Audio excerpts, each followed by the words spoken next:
ओम शांति। 7 जुलाई 2026। आज के अनमोल मधुर महावाक्य। आज बाबा ने कहा, मीठे बच्चे, तुम्हें नशा होना चाहिए कि हमारा बाबा आया है हमें विश्व का मालिक बनाने। हम उनके सम्मुख बैठे हैं। प्रश्न, कर्मों की गुह्य गति को जानने वाले कौन सा पुरुषार्थ अवश्य करेंगे? उत्तर, याद में रहने का, क्योंकि उन्हें पता है कि याद से ही पुराने हिसाब किताब चुक्त होने हैं। वे जानते हैं कि आत्मा अगर पुराने हिसाब किताब कर्म भोग चुक्त नहीं करेगी तो उसे सजाएं खानी पड़ेगी और पद भी भ्रष्ट हो जाएगा। पुनर्जन्म भी ऐसा ही होगा। ओम शांति। बच्चों को अपार खुशी का पारा चढ़ता है जब देखते हो बाप दादा सम्मुख आए हैं, और यह भी बच्चे जानते हैं कि 5000 वर्ष बाद फिर से शिव बाबा ब्रह्मा तन में आया हुआ है। क्या करने? बच्चों को यह नशा चढ़ा हुआ है। सब बच्चे जानते हैं कि स्वर्ग का मालिक बनाने बाप आया हुआ है, हमको लायक बना रहे हैं। हमको तमो प्रधान से सतो प्रधान बनने की युक्तियाँ बार बार बता रहे हैं। युक्ति है बहुत सहज, बिल्कुल सहज याद बच्चों को सिखलाते हैं। अज्ञान काल में बाप को बच्चा होता है तो समझते हैं हमारा वारिस पैदा हुआ। तुम जानते हो इस समय बाप आकर हम बच्चों को एडप्ट करते हैं। यूँ तो तुम सब शिव बाबा के बच्चे हो, परंतु बाबा अपना कैसे बनाएं जो हमको सुना सके और हम उनसे सुन सकें। शिव बाबा इस ब्रह्मा तन से कहते हैं, मैं तुम्हारा बाप हूँ, तुमको स्वर्ग का मालिक बनाता हूँ। सिर्फ तुम्हारी आत्मा जो पतित है वो न मुक्ति में न जीवन मुक्ति धाम में जा सकती है। तुम सब एक बाप के बच्चे हो, सबको बाप की मिल्कियत लेनी है। ढेर के ढेर बच्चे हैं, वृद्धि होती जाती है, एडप्ट करते जाते हैं। हे आत्माएं, अब तुम मेरी संतान हो, अपने को रूह आत्मा समझो। हमको बाबा मिला है जिसको आधा कल्प याद करते थे, यह कभी भूलो मत। आधा कल्प आत्मा शरीर द्वारा याद करती आई है। हे पतित पावन, हे दुखहर्ता सुखकर्ता, क्योंकि रावण राज्य है ना। भल जो अभी समझते हैं हम बहुत सुखी हैं, हमको इतने पदम हैं, इतने मिल्स हैं, कारखाने आदि हैं, यह तो सब अल्पकाल के लिए है।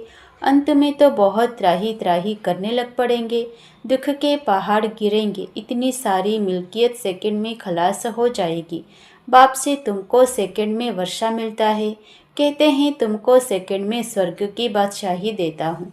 यह पुरानी दुनिया खत्म हो जाएगी, लड़ाइयाँ लगेंगी, नेचुरल कलामिटीज़ होगी।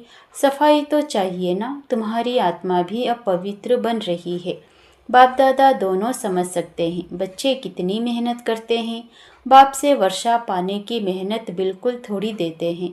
अपने को आत्मा समझ बाप को याद करो, वह रूहानी बाप है निराकार। हम आत्माएं उनको बुलाते हैं ना। बाप कहते हैं तुम्हारी आत्मा जो पतित है वह पावन कैसे बने? पतित पावन तो एक बाप है ना। पानी की नदी पतित पावनी है तो झट से जाए, गोता खाकर चले आना चाहिए। गंगा स्नान बहुत करते हैं फिर भी पतित क्यों? रात दिन यही धुन लगाते रहते हैं। पतित पावन सीताराम, अर्थात सब जो भक्तियाँ हैं अथवा सीताएं हैं, सबका रक्षक एक राम परमपिता परमात्मा है। पतित पावन पतियों का पति वही है, वह जब आए तब आकर पावन बनाए। तो अब बाप कहते हैं मेरी श्रीमत पर तुमको चलना है और किसी की मत पर ना चलो। वह तो समझते हैं भक्ति से भगवान मिलेगा, जबकि भक्ति से भगवान मिलेगा तो ऐसे क्यों कहते कि भक्तों की रक्षा करने आएगा? भक्तों पर क्या आपदा पड़ी है जो रक्षा करेगा? रक्षा तब की जाती है जब कुछ आपदा होती है। बाप कहते हैं तुमने कितना दुर्गति को पाया है। यह है रौरव नर्क, सब दुखी रोगी हैं। घर घर में देखो क्या लगा पड़ा है, दुख ही दुख। इसलिए पुकारते हैं बाबा हमारे दुख हरो सुख दो। भारत में ही सदा सुख था, अब दुख है। भारत की बात है और खंड तो है ही अलग, वह तो आते ही बाद में है। कोई 60 जन्म, कोई इनसे भी कम जन्म लेते हैं। 84 जन्म देवता धर्म वाले लेते हैं। तो इस हिसाब से आधा कल्प के बाद जो आएंगे उनको 84 से आधे जन्म लेने पड़ेंगे। ऐसे नहीं कि सब 84 का चक्र खाते हैं। मनुष्यों को तो जो आता है सो बोल देते हैं। अब तुम बच्चे बाप द्वारा अविनाशी ज्ञान रत्नों की झोली भर रहे हो। रत्न तो बहुत वैल्यूबल हैं। बाप समझाते भी बहुत सहज है। बाप कहते हैं तुम बुलाते आए हो, हे पतित पावन, आकर हमें पावन बनाओ, तो बाप आए हैं। अब तुम समझते हो हम पावन बनेंगे तो स्वर्ग के मालिक बनेंगे। शिव बाबा हमको पत्थर बुद्धि से पारस बुद्धि, पत्थर नाथ से पारस नाथ बनाने आए हैं। भक्ति मार्ग के चित्र सब पत्थरों के बने हुए हैं। पत्थरों से माथा मारते हैं। बाप कहते हैं तुम भल कितनी भी मेहनत करो, फायदा कुछ नहीं होना है। आगे तो तुम बलि चढ़ते थे, फिर भी क्या फायदा हुआ।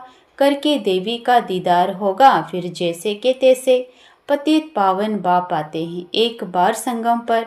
सतयुग में तो भक्ति मार्ग की बातें होती ही नहीं। बाप तो कहते नहीं कि गला काटो, यह करो। भक्ति मार्ग में अनेक प्रकार से क्या क्या करते हैं। आगे देवियों पर मनुष्य की बलि चढ़ाते थे। बाप कहते हैं तुम सुधरेले थे तो देवता थे, अब कितने पत्थर बुद्धि बन पड़े हो। तुमको स्वर्ग की बादशाही दी थी। कितने सोने हीरे जवाहरों के महल थे, अथाह धन था, ओह क्या किया। अब तुम कितने दुखी हो पड़े हो। तुम असुर देवी देवता धर्म के थे ना, अब सिर्फ तुम रजो तमो में आए हो। तुम तो देवता धर्म के थे, फिर अपने को हिंदू क्यों कहलाते। और सब धर्म वाले अपने अपने धर्म को ही मानते हैं। धर्म तो एक ही होता है ना। मुसलमानों का मुस्लिम धर्म, क्रिश्चियन का क्रिश्चियन धर्म चला आता है। तुमको क्या हुआ। तुम बहुत सुखी पवित्र संपूर्ण निर्विकारी थे, अभी कितने विकारी बन पड़े हो, किसी को पता ही नहीं। बरोबर हम संपूर्ण निर्विकारी थे, फिर संपूर्ण विकारी कैसे बने। 84 जन्म लेते सतो से तमो बने, अब बिल्कुल ही तमो प्रधान पतित हैं। सतयुग से कलयुग जरूर आना है। सब धर्मों को सतो रजो तमो में आना ही है, वृद्धि को पाना है। तुम भी झाड़ में हो ना, झाड़ में देखो अंत में ब्रह्मा खड़ा है। झाड़ के ऊपर चोटी में ब्रह्मा ही 84 जन्म ले जाकर अंत में खड़ा है। तुम भी जो नीचे ब्राह्मण बैठे हो, वही फिर अंत में पतित शूद्र बने हो, फिर नीचे राजयोग सीख रहे हो। तुम भी शूद्र थे, अब ब्राह्मण बने हो। यह बड़ी समझने की बातें हैं। अभी झाड़ में बहुत अच्छी समझानी है। अभी तुम राजयोग की तपस्या कर रहे हो, तुम्हारा ही यादगार खड़ा है। यह चैतन्य दिलवाड़ा मंदिर, वह जड़। सतयुग में यह नहीं था। इस समय तुम अपना यादगार देखते हो। तुम प्रैक्टिकल में सच्चे सच्चे दिलवाड़ा मंदिर में चैतन्य में बैठे हो। स्वर्ग की स्थापना हो रही है, फिर स्वर्ग में आएंगे तो यह मंदिर आदि कुछ होंगे नहीं। यह मम्मा बाबा और हम बच्चे बैठे हैं। हूबहू यह तुम्हारा मंदिर है। नाम ही रखा है मधुबन, चैतन्य दिलवाड़ा मंदिर। फिर जब भक्ति मार्ग शुरू होगा तो फिर यह मंदिर बनाएंगे। बाप ने तुमको बहुत धनवान बनाया था, तो तुम ही फिर उनका मंदिर बनाते हो। शिव का मंदिर एक नहीं बनाते हैं, सब बनाते हैं, यथा योग्य यथा शक्ति। तुम जानते हो हम पूज्य थे, फिर द्वापर में पुजारी बने हैं। शिव बाबा जो इतना साहूकार बनाते हैं भक्ति में, फिर तुम ही उनका मंदिर बनाएंगे। इन बातों को भी तुम ही जानते हो, तो पुरुषार्थ कर फिर राजाओं का राजा बनना चाहिए। सतयुग में कहा जाता है महाराजाएं, त्रेता में कहा जाता है राजा। फिर ये दुनिया पतित बनती है तो महाराजाएं भी पतित, राजाएं भी पतित होते हैं। वह निर्विकारी महाराजाओं का मंदिर बनाकर पूजते हैं। पहले पहले शिव का मंदिर बनाते हैं, फिर देवताओं का बनाते, खुद ही मंदिर बनाकर पूजते हैं। 84 जन्म तो भोगते हैं ना। आधा कल्प तुम पूज्य, फिर आधा कल्प पुजारी बनते हो। मनुष्य फिर समझते हैं भगवान आपे ही पूज्य, आपे ही पुजारी हैं, सब कुछ आपे ही देते हैं, आपे ही छीन लेते हैं। अच्छा, जबकि उसने दिया और लिया, फिर तुमको क्यों चिंता लगती है। तुम तो ट्रस्टी हो गए, फिर रोने की क्या दरकार है। बाप बेट आत्माओं को समझाते हैं। अब तुम आत्माभिमानी बनते हो नंबरवार। कोई तो बिल्कुल बाप को याद करते ही नहीं है। देही अभिमानी रहते ही नहीं है। यहाँ कितना समझाया जाता है, अरे तुम आत्मा हो, परमात्मा तुमको पढ़ाते हैं, आत्मा में ही संस्कार रहते हैं, आत्मा ही बैरिस्टर आदि बनती है, आत्मा मजिस्ट्रेट बनती है। कल क्या बनेंगे? अगर आत्मा बाप को अच्छी रीति याद करती रहेगी तो फिर अमर लोक में जाकर जन्म लेगी, मृत्यु लोक में फिर दूसरा जन्म नहीं लेंगे।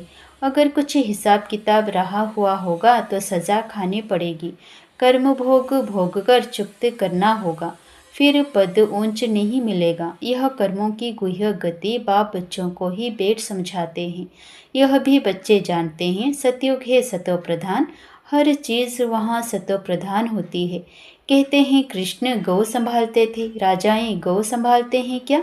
ऐसी बात तो हो नहीं सकती है। यह दिखाते हैं सतयुग में गौएं भी बड़े फर्स्ट क्लास होती है, उनको कामधेनु कहा जाता है। जगत अम्बा सरस्वती भी कामधेनु है, 21 जन्म लिए सबकी मनोकामनाएं पूरी करती है। तुम भी कामधेनु हो, वही नाम फिर गौ पर रख दिया है जो बहुत दूध देती है। राजाओं के घर में बड़ी फर्स्ट क्लास गायें होती है, जबकि यहाँ भी राजाओं के पास ऐसी अच्छी अच्छी हैं तो स्वर्ग में कैसे सुंदर होंगी। वहाँ कोई बांस व बदबू आदि बिल्कुल नहीं होती है। अब बाप बच्चों को कहते हैं कि मैं आया हूँ, तुमको गुलगुल बनाकर साथ ले जाऊँगा। मुझे बुलाते ही हैं, हे पतित पावन आओ, पतित दुनिया पतित शरीर में आओ। यह है पतित, वह है पावन फरिश्ता। भेंट दिखलाते हैं, तुम भी पतित से ऐसा पावन फरिश्ता बनेंगे। सतयुगी देवताओं को डिटी कहते हैं, सूक्ष्म वतनवासी हैं फरिश्ते। अब तुम फरिश्ते पवित्र बनते हो। बाप कितनी सहज शिक्षा देते हैं। यहाँ जब आते हैं तो कोई भी बाहर वाले मित्र संबंधी घर घाट धंधा धोरी आदि याद नहीं करना है। बाप के सम्मुख आए हो ना, यहाँ आए ही हो योग की कमाई करने, तो इसमें लग जाना चाहिए। अच्छा, मीठे मीठे सिकिलधे बच्चों प्रति माता पिता बाप दादा का याद प्यार और गुड मॉर्निंग। रूहानी बाप की रूहानी बच्चों को नमस्ते। धारणा के लिए मुख्य सार पहला, सजाओं से मुक्त होने के लिए पुराने सब हिसाब किताब योग बल से चुक्त करने हैं। ट्रस्टी होकर सब कुछ संभालना है, किसी भी बात की चिंता नहीं करनी है, आत्म अभिमानी बनना है। दूसरा, यह कमाई का समय है, इसमें घर घाट धंधा धोरी आदि याद नहीं करना है। फरिश्ता बनने के लिए एक बाप की याद में रहने का पूरा पूरा पुरुषार्थ करना है। वरदान, याद की सर्च लाइट द्वारा वायुमंडल बनाने वाले विजय रतन भव। सर्विसेबल आत्माओं के मस्तक पर विजय का तिलक लगा हुआ ही है, लेकिन जिस स्थान की सर्विस करनी है उस स्थान पर पहले से ही सर्च लाइट की रोशनी डालनी चाहिए। याद की सर्च लाइट से ऐसा वायुमंडल बन जाएगा जो अनेक आत्माएं सहज समीप आ जाएंगी, फिर कम समय में सफलता 1000 गुना होगी। इसके लिए दृढ़ संकल्प करो कि हम विजय रत्न हैं, तो हर कर्म में विजय समाई हुई है। स्लोगन, जो सेवा स्वयं को व दूसरे को डिस्टर्ब करे वो सेवा सेवा नहीं बोझ है। अव्यक्त इशारे, ज्वाला स्वरूप स्थिति में रह शक्तिशाली याद का अनुभव करो। ज्वाला रूप बनने के लिए यही धुन सदा रहे कि अब वापस घर जाना है अर्थात उपराम। जब अपने निराकारी घर जाना है तो वैसा अपना वेश बनाना है, तो जाना है और सबको वापस ले जाना है।